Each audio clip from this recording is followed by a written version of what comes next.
Content of this program is intended for people who are blind and print impaired. Hello and welcome to our June 2024 edition of Heard Any Good Books Lately, a program from the North Carolina Reading Service. I'm George Douglas. This program is brought to you by the Friends of the State Library of North Carolina Accessible Books and Library Services, an organization of citizens, volunteers, and patrons all interested in supporting the library and the services it provides. The Friends Group was founded in 1989 and now has more than 300 members across North Carolina. If you'd like to join the Friends Group yourself, we'll have information on how to do that later in this program.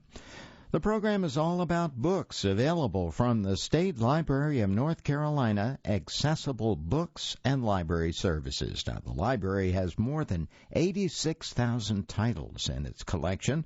Books and magazines are available in large print, braille, and talking books as well. The library also has more than 11,000 patrons across the state, and if you're not a patron but are interested in becoming one, I'll have more information at the end of this program. This month, we'll look at some of the most popular books checked out in the month of May 2024 at the State Library of North Carolina, Accessible Books and Library Services. We begin with a book that was written a few years ago but still continues to be very popular, especially this past month at the library. It's called The Morning Show Murders by Roker and Dick Lochte. Billy Blessing is riding high. He's good-looking, successful, and free to play the field.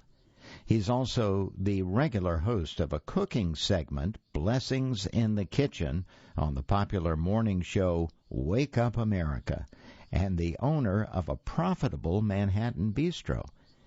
Everything is most definitely going his way. However, there exists a thorn in his side by the name of Rudy Gallagher, his executive producer and general nemesis. Billy has plenty of reasons to dislike Rudy. At the moment, Rudy is dating Billy's ex-girlfriend and forces him to appear on a nonsensical reality show. The man loves to make Billy's life miserable. So it is when Rudy ends up dead. All signs point to Billy as the culprit. While Rudy was a general pain, he was certainly not enough of one to inspire murder in Billy. Unfortunately, after a run-in that morning over a new cooking reality show, Food School 101, Rudy dies from eating poisoned cocoa van from Billy's restaurant. Now the police are closing down the establishment and rooting through every aspect of Billy's life. Fortunately for Billy, he is not the only one who might have wanted Rudy dead. Such that he was, Rudy made enemies wherever he went, and there were any number of people in the cutthroat world of morning television who might have had enough of his high-handed ways. However, the people who might have held a grudge against Rudy extend beyond the circle of morning television. Any number of women who are listed in his little black book and rated according to their looks and sexual prowess may have had a problem with Rudy. He has also just come back from an investigative reporting trip to Afghanistan, bringing back much intentional intrigue with him. How do you begin when there are more people who wanted the victim dead than those who didn't? Rudy isn't the only victim, though. When the killer strikes again, it is obvious that someone is setting up Billy to take the fall. If he wants to hold on to everything that is near and dear to him, particularly his freedom, Billy better switch his oven up to high heat and get to the bottom of the mysteries and scandals that are swirling around him. But as Billy gets closer and closer to the truth behind Rudy's murder, he moves from the scary realm of viable suspects to the even scarier world of moving target. Someone wants him out of the way, and they aren't playing around. The Morning Show Murders takes us behind the scenes of the cheery world of morning television, where we learn that appearances can be deceiving, and the biggest television personalities also have big egos to match. It would be interesting to know how much of this book is fact and how much is fiction. Al Roker is obviously eminently qualified to give us the picture of what goes on behind the cameras as well as in front of them after all his years in the business. And he works superbly with Dick Lochte, author of Sleeping Dog, in this thrilling tale of lights, cameras, and murder. And that, by the way, was a review that was written back in 2011 by Amy Taylor. And again, the name of that book was The Morning Show Murders by Al Roker and Dick Lochte. Now let's take a look at a book called Liar, and it's by Fern Michaels. Action, adventure, and a dash of mystery combine in this latest in the Lost and Found series from acclaimed #1 New York Times bestselling author Fern Michaels as a brother and sister team find clues to a decades-old case hidden in an old armoire. Here's the plot. Luna Bodeman always looks forward to a new shipment of furniture at the restoration shop. Her brother Cullen has a knack for finding discarded pieces with an intriguing history, and Luna likes to sit with each item to see if she can feel any kind of vibrations. Usually Cullen does his thing while Luna does hers, but the arrival of an old armoire triggers a reaction in Luna that's impossible to ignore. From the moment Luna wiggles inside the armoire and closes her eyes, she feels an overpowering and disturbing sensation. Emerging, she asks for a flashlight and discovers words scraped into the wood. "Help me." Hoping to uncover the piece's secrets, Luna contacts her good friend, U.S. Marshal Christopher Gaines, and the group sets out to trace the armoire's origins. The journey takes them to a military school in New England and a mysterious, long-ago ransom case. The kidnappers were never found, but decades later, the answers may finally be within reach. The book is called Liar! And it's by Fern Michaels.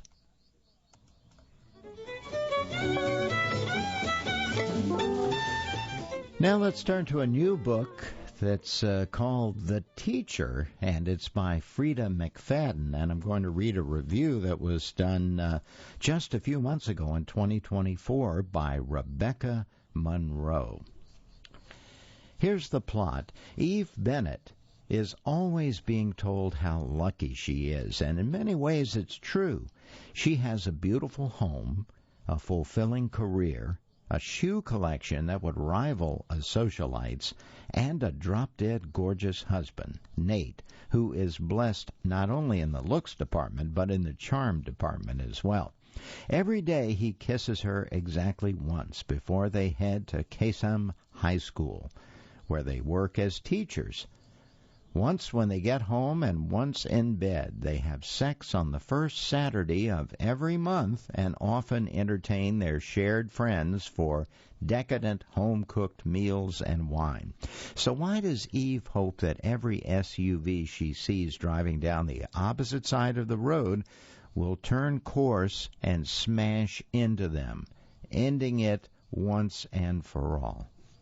Well, last year, Kasem High was rocked by a scandal when teacher Art Tuttle, a favorite among staff and students alike, was accused of spending just a little too much time with a student, Addie Severson. At first, his attention was innocent enough, extra tutoring sessions, a warm hand of encouragement on her shoulder, the occasional ride home when it was pouring. But then Addie was spotted lurking outside of Art's house. Although there was no evidence of anything illicit or illegal, the allegations were too big to overcome. Art was fired while Addie was left to become the social pariah of her school. It was never a secret among the staff that Addie was troubled, but where were her issues? Her issues were once concerning and endearing. She is now public enemy number one in Kasem. Even worse, Art was one of Eve's best friends. This year, Addie is in her math class and her husband's English class. But that's not all that has Eve worried. Nate, who even she can admit far outranks her in looks, has always been a dutiful, attentive, supportive partner. But lately it's as if he can barely stand her. Eve not so secretly indulges in an expensive designer shoe habit, but her stilettos don't turn him on. They turn him away, in fact, way off, and awaiting the terrifying credit card bill at the end of every month is not helpful. Meanwhile, Addie is dreading the school year just as much as Eve. After getting everyone's favorite teacher fired, not to mention being perceived by fellow teens as having done it with an old guy, it's safe to say that she's at the bottom of the social hierarchy. Adding insult to injury, her former best friend and fellow loner, Hudson, has blossomed into movie star good looks and is now running with the school's queen bee. This leaves her completely isolated as she tries to deal with the increasing bullying of her peers and, strangely, Mrs. Bennett. The only bright spot in Addie's day is English class. She has heard that Mr. Bennett is gorgeous, but that's not the only thing that keeps her focused in class. Addie has long dreamed of being a writer, and he tells her that she is talented and invites her to join his poetry magazine. When it feels like the entire world distrusts her, Mr. Bennett makes her feel seen. With her marriage on the rocks and Addie distracting her at school, Eve falls further into her shopping addiction. At home, Nate pays less and less attention to her, often heading right to his office after work and ignoring her at dinner to look at his phone. It seems that the only time they connect is when they discuss school and Addie. Eve is aware that any connection to Addie is dangerous, but she doesn't know yet if Art was truly innocent or if Addie simply wanted to ruin a man's life. Whatever the case, Addie clearly has her sights set on Nate. Eve will die, or maybe even kill, before she lets this disturbed, troubled girl ruin either of their lives. But who is really in control here, and what will happen when the power dynamic is upset? This fast-paced, riveting, and totally shocking thriller could pull even the most drained reader out of a slump. It seems wrong to describe a book featuring murder, revenge, and abusive power structures as fun, yet that's exactly what The Teacher is. McFadden deals out twists and turns like no one's business, and her characters are never, ever what they seem. Dark, scheming, and manipulative, even at their best, they are deliciously bad, and the plot is blink and you'll miss it good. The result is intoxicating, the kind of book you'll read in one sitting and then wish you'd slowed down to savor. Yes, there are some plot holes and a few instances where you'll have to agree to disagree with the author's conclusions, but these minor flaws don't even matter in the face of the book's shocking reveals. Frida McFadden is at the top of her game, and The Teacher is the most fun you'll have reading a thriller this year.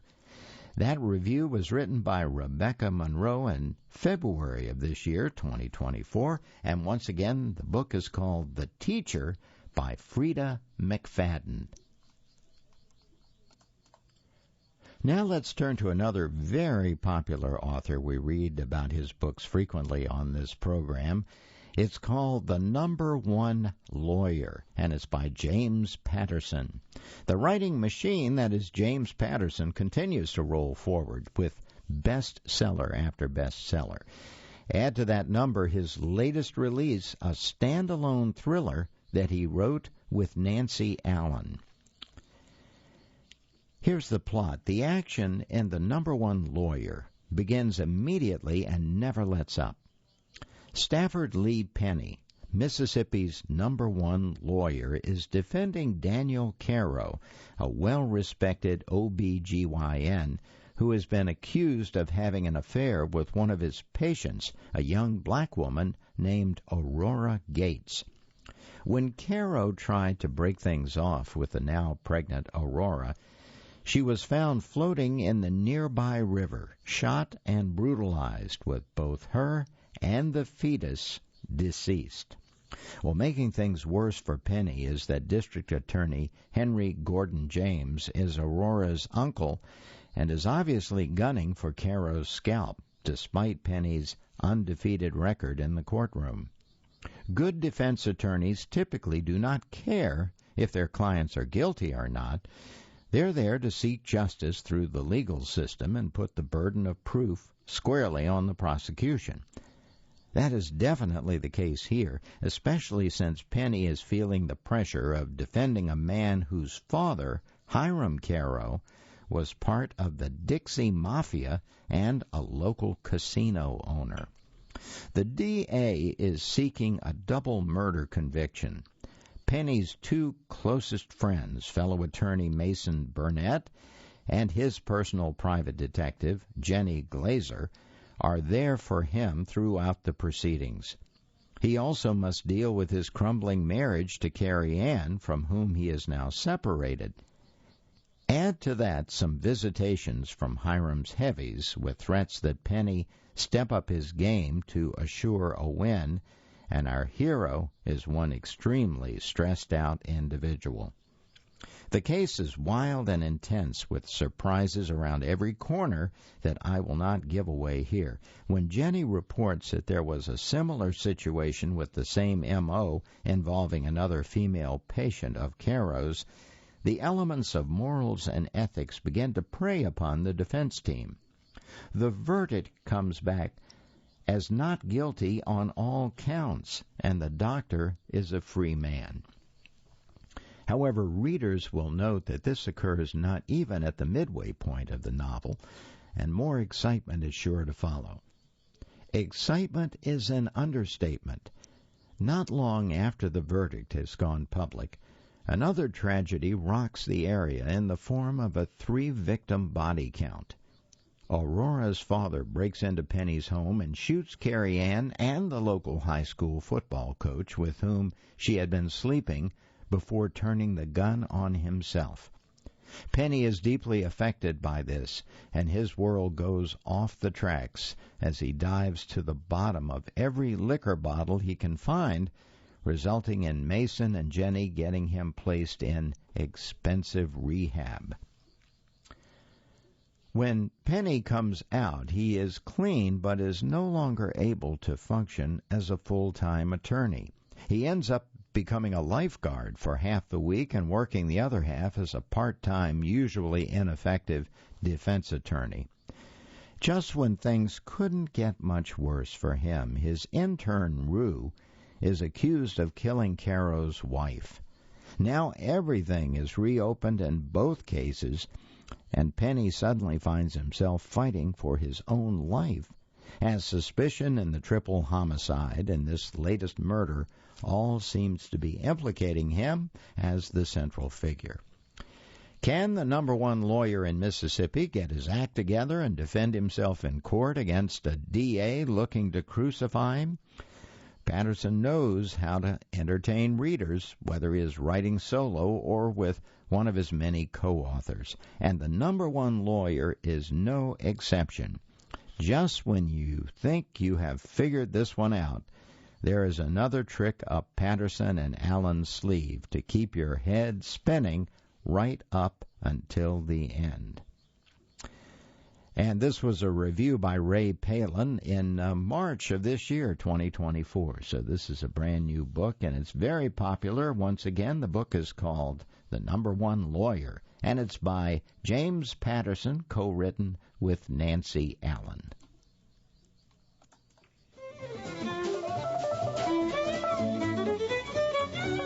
And you're listening to Heard Any Good Books Lately, an exclusive production of the North Carolina Reading Service. I'm George Douglas. Thanks for joining me today. Hope you're enjoying the program. Now we're going to turn to something. This is a little bit different this time around. This is actually a series of radio programs.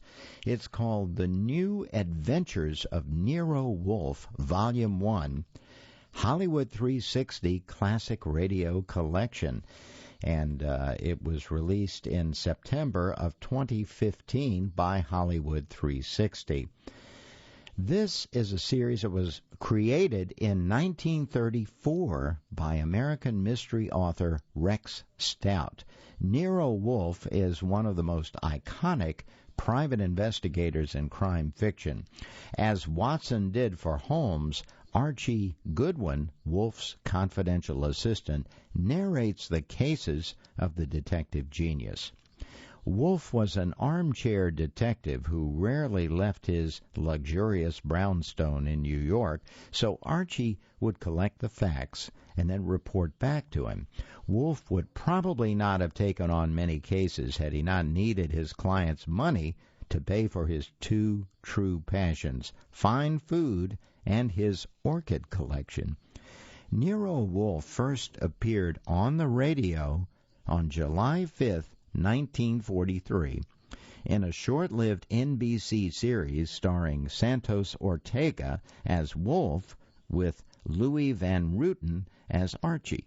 The second series aired during 1945 on the Mutual Network, and it starred Francis X. Bushman with Elliot Lewis as Archie. The third and most successful incarnation came to radio in 1950. It starred Sidney Greenstreet as Wolfe, with part of Archie voiced by several actors, including Lawrence Dobkin, Gerald Moore, and Harry Bartell, very familiar name from the past. You can enjoy 12 of the finest radio episodes of The New Adventures of Nero Wolfe, starring Sidney Greenstreet, who is perhaps best known for playing Caspar Gutman, the villain opposite Humphrey Bogart in the film The Maltese Falcon. This collection was one of the most listened to books, or in this case, radio series collections at the library this past month. I think you might enjoy it. The episodes include things like Stamped for Murder, The Case of the Careless Cleaner, The Case of the Beautiful Archer, The Case of the Brave Rabbit, The Case of the Impolite Core, The Girl Who Cried Wolf, and there are about 6 more, and they all sound pretty exciting. Once again, it is called The New Adventures of Nero Wolfe, Volume 1, Hollywood 360 Classic Radio Collection. And it says the new adventures, but of course this dates back to World War II era, first put on the radio in 1943. The New Adventures of Nero Wolfe. Now let's talk about a book called Day Zero. It's a Jericho Quinn thriller by Mark Cameron. Special Agent Jericho Quinn is a wanted man. Suspected of murder and marked for death by a network of conspirators embedded in the White House, Quinn knows he has to get out of the country fast before a team of contract killers find him and his daughter. To set things right at home, he'll have to take a nonstop flight from Anchorage, Alaska to Vladivostok, Russia, aboard a massive Airbus A380. But soon after takeoff, it becomes apparent that Quinn and his daughter picked the wrong plane. First, a passenger is brutally murdered. Then, Quinn is mistaken as a terrorist by an off-duty air marshal. As panic spreads through the plane and pressure builds to the screaming point, the unthinkable happens. Someone triggers a bomb. Spoiler alert, this plane is in big trouble. It's called Day Zero, a Jericho Quinn thriller by Mark Cameron. And just a couple of words about Mark Cameron, the New York Times best-selling author, Cameron, a Jericho Quinn thriller series. It debuted back in 2011, and since then he's written 8 Quinn novels and 4 Arliss Cutter novels featuring a deputy U.S. Marshal based in Alaska, including Cold Snap and Breakneck. Mark is also the author of 6 Tom Clancy Jack Ryan novels for the Tom Clancy estate, and they include Red Winter and Command and Controlled. All some information for you about the author Mark Cameron. Now let's turn to a very popular book by a very popular author. This is The Women by Kristen Hanna. From master storyteller Kristen Hanna, the #1 New York Times best-selling author of The Nightingale and the Four Winds, comes a story of a turbulent, transformative era in America, the 1960s. The Women is that rarest of novels, at once an intimate portrait of a woman coming of age in a dangerous time and an epic tale of a nation divided by war and broken by politics, of a generation both fueled by dreams and lost on the battlefield. Women can be heroes, too, when 20-year-old nursing student Frankie McGrath hears these unexpected words. It is a revelation. Raised on idyllic Coronado Island and sheltered by her conservative parents, she's always prided herself on doing the right thing, being a good girl. But in 1965, the world is changing, and she suddenly imagines a different choice for her life. When her brother ships out to serve in Vietnam, she impulsively joins the Army Nurse Corps and follows his path. As green and inexperienced as the men sent to Vietnam to fight, Frankie is overwhelmed by the chaos and destruction of war, as well as the unexpected trauma of coming home to a changed and politically divided America. The Women is the story of one woman gone to war, but it shines a light on the story of all women who put themselves in harm's way to help others. Women whose sacrifice and commitment to their country has all too often been forgotten. A novel of searing insight and lyric beauty, The Women is a profoundly emotional, richly drawn story with a memorable heroine whose extraordinary idealism and courage under fire define a generation. Once again, it's called The Women by Kristen Hanna. And that's all the time we have for this month's edition of Heard Any Good Books Lately? I'm George Douglas. I hope you enjoyed it. If you'd like more information about how to become a patron of the State Library of North Carolina, accessible books and library services, simply Google or search Accessible Books North Carolina Library, or you can call toll-free 888-388-2460. You can use that same number and website to join the Friends of the State Library of North Carolina. It's that wonderful organization that sponsors this monthly feature on books. This program is intended for people who are blind or print impaired. Heard Any Good Books Lately will be available right after this broadcast at our website, ncreadingservice.org. So long until next time.